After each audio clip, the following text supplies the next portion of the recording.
اللہ الرحمن الرحیم۔ السلام علیکم، امید کرتی ہوں آپ سب خیریت سے ہوں گے۔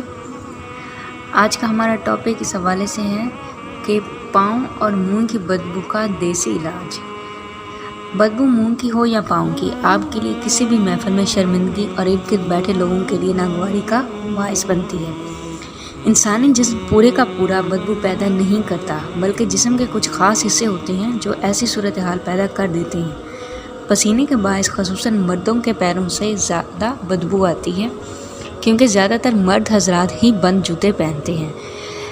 ایسے لوگ تھوڑی دیر بند جوتا پہن کر اگر جرابیں اتاریں تو آپ انہیں اپنے پاس نہیں بٹھا پائیں گے۔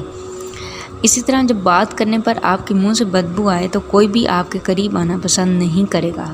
منہ اور پاؤں کی بدبو اگر دوسروں میں ناگواری کا احساس پیدا کرتی ہے تو سوچئے جس کے پاس سے بو آ رہی ہوتی ہے اس کے لیے کتنی شرم کا باعث ہوگا۔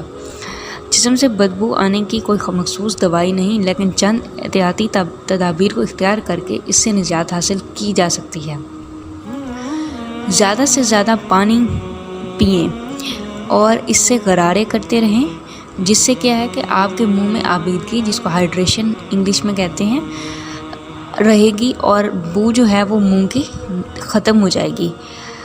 جب ہمارا جسم جو ہے وہ ڈی ہائیڈریٹڈ ہوتا ہے، یعنی پانی کی کمی کا شکار ہوتا ہے، تو منہ میں تھوک پیدا کرنے کی صلاحیت کم ہو جاتی ہے اور یہی کمی منہ میں بدبو پیدا کرنے کا باعث بنتی ہے۔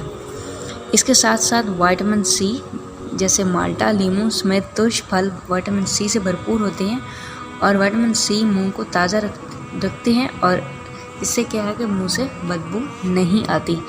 اور پاؤں کے بدبو دور کرنے کا طریقہ یہ ہے کہ آپ جو ہے وہ پانی کا استعمال زیادہ کریں۔ جب آپ کہ بار بار دھوتے ہیں، کہیں سے واپس آتے ہیں، ساکس اتارنے کے بعد دھوتے ہیں، پاؤں دھو لیتے ہیں تو اس میں سے بدبو ختم ہو جاتی ہے۔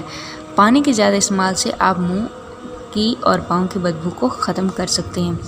امید کرتی ہوں دوستو آج کا یہ پیغام آپ کو پسند آیا ہوگا۔ اگر آپ کو ہماری ویڈیو پسند آئی تو اس کو لائک کیجئے، چینل کو سبسکرائب کیجئے، بیل آئیکن پریس کر دیجئے مور اپڈیٹس کے لیے، اور صدقہ جاریہ کی نیت سے اس کو شیئر کیجئے۔ بہت شکریہ دوستو، اللہ حافظ۔